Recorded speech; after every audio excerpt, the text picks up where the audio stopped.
Hello everyone, greetings of the day, namaskar. আজি এই video' মধ্যে মই আলোচনা কৰিম শেয়াৰ মাৰ্কেট, ষ্টক মাৰ্কেট আৰু ট্ৰেডিং বা ট্ৰেডাৰ মানে কি আৰু কেনেকৈ আমি ট্ৰেডিং কৰিব পাৰি। আমি বহুতে ট্ৰেডিং বা শেয়াৰ মাৰ্কেট বা ষ্টক মাৰ্কেটৰ বিষয়ে নাজানো কাৰণে আমি ফাইনেন্সিয়েলি ফ্ৰীডম নহওঁ নাইবা ইকনমিকেলি উইক। এইটো কথা কোৱাৰ একমাত্ৰ উদ্দেশ্যটো হ'ল মই এটা ডেটা আপোনালোকক ক'ব খুজিছোঁ যিটো নেকি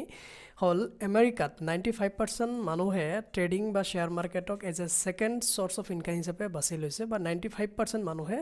ট্ৰেডিং কৰে।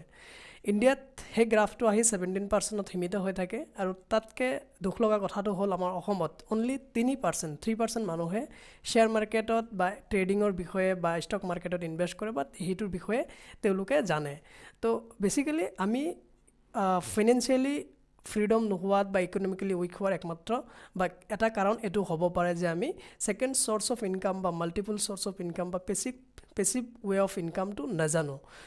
যাৰ বাবে আমি এই বস্তুটোৰ বিষয়েও নাজানো শ্বেয়াৰ মাৰ্কেট নাইবা ট্ৰেডাৰ বা ট্ৰেডিং কেনেকৈ কৰিব লাগে। আজি তাৰে বিষয়ে দুটামান কথা ক'বলৈ ওলাইছোঁ,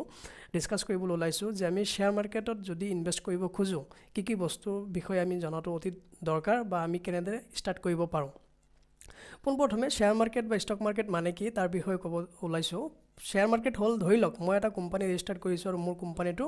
ভাল এটা ৰেংকত গৈছে। তাৰপিছত ধৰি ল'লোঁ এজ ফৰ এক্সাম্পল মোৰ কোম্পানীটোৰ কেপিটেল 10 লাখ হৈ গৈছে আৰু তেতিয়া মই সেবিৰ লগত মোৰ কোম্পানীটো ৰেজিষ্টাৰ্ট কৰি তেওঁলোকৰ পৰা এপ্ৰুভ কৰাই ভেৰিফিকেশ্যন কৰাই তেওঁলোকৰ সেবিৰ লগত আমি ষ্টক এক্সচেঞ্জৰ লগত ৰেজিষ্টাৰ্ট কৰাই ল'লোঁ কোম্পানীটো। কৰাই লোৱাৰ লগে লগে মোৰ কোম্পানীত ছাপ'জ 10 লাখ টকাৰ এটা কোম্পানী আছে, সেইটোত মই 1000টা শ্বেয়াৰ দিলোঁ। 1000টা শ্বেয়াৰ দিয়াৰ পিছত 1000 শ্বেয়াৰ দিয়াৰ লগে লগে মোৰ কেপিটেলটো ডিষ্ট্ৰিবিউট হৈ যাব। কোম্পানীৰ যিটো ভেলু আছে সেই ভেলুটো ডিষ্ট্ৰিবিউট হৈ 1000 ভাগত বিভক্ত হ'ব আৰু 1000 ভাগতে এটা ভাগত আমি এটা শ্বেয়াৰ বুলি কওঁ আৰু সেই শ্বেয়াৰটো আমি বেচিব পাৰোঁ বা সেবিৰ অথৰাইজড পোৱাৰ পিছত আমাৰ শ্বেয়াৰটো মানুহে কিনিব পাৰিব। সেই শ্বেয়াৰটো কিনাৰ লগে লগে মোৰ কোম্পানীৰ যদি প্ৰফিটত যায় সেই মানুহে শ্বেয়াৰ কিনা মানুহজনৰো এই যিখিনি পইচাৰে তেওঁলোকে শ্বেয়াৰ কিনিছে বা ইনভেষ্ট কৰিছে তেওঁৰ পইচাটো প্ৰফিট হ'ব বা তেওঁৰ ইনভেষ্টমেণ্টটো লাভ হ'ব বা তেওঁ বেনিফিটছ পাব। যদি মোৰ কোম্পানীয়ে ডাউন বেক বা লছত যায় তেনেহ'লে তেওঁলোকৰ ইনভেষ্টমেণ্টটো কেতিয়াবা লছ হ'ব বা তেওঁলোকৰ ইনভেষ্টমেণ্টটো জিৰ' হোৱাৰ সম্ভাৱনা থাকে। তাতে লাভ আৰু লছৰ কোনো সীমা নাই, কিন্তু কিছুমান ষ্টাডি আমি বেচিকেলি কৰি ল'ব লাগিব য'ত নেকি আমি ইনভেষ্টমেণ্ট কৰাৰ আগে সেইখিনি বস্তু আমি ইউটিলাইজ কৰি ভালদৰে ইনভেষ্ট কৰিব লাগিব। তেতিয়াতে আমি বুজি পালোঁ যে শ্বেয়াৰ হ'ল ষ্টক মাৰ্কেট বা শ্বেয়াৰ মানে কি। দ্বিতীয় কথাটো হ'ল আমি ইনভেষ্ট কৰাৰ আগতে তাৰ বিষয়ে ষ্টাডি কৰাটো অত্যন্ত প্ৰয়োজনীয়। কিছুমান ৰুলছ এণ্ড ৰেগুলেশ্যন আছে, যেনেদৰে আমি এটা কোম্পানীৰ শ্বেয়াৰ লোৱাৰ লগে লগে আমি কোম্পানীটোৰ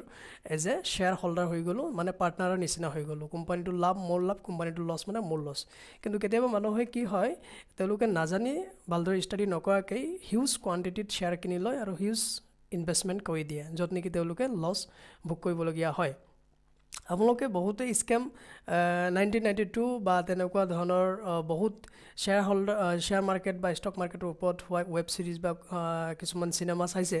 য'ত নেকি আপোনালোকে বেছিক ৰুলসমূহ আই থিংক গম পায়, বা যদি চোৱা নাই তেনেহ'লে স্কেম 1992 বুলি এটা আপোনালোকে ৱেব ছিৰিজ আছে সেইটো চাব পাৰে, নাইবা কিছুমান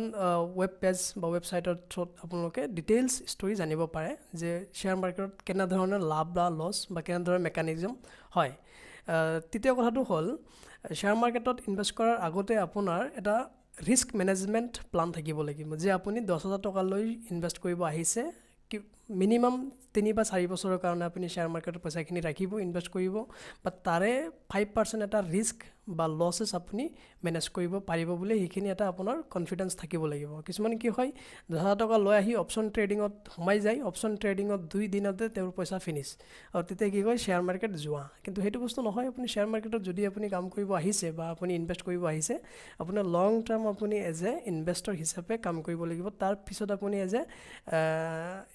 চিষ্টেমেটিক ৱেত আহি আপুনি অপশ্যন ট্ৰেডিং বা ইনষ্টেণ্ট অপশ্যন ট্ৰেডিং মানে কি মই অলপ কৈ দিছোঁ, য'ত নেকি আপোনাৰ ছেকেণ্ডত বা মিনিটত আপোনাৰ পইচা ডাবল হয়, মিনিটত আপোনাৰ পইচা জিৰ' হোৱাৰ সম্ভাৱনাও থাকে।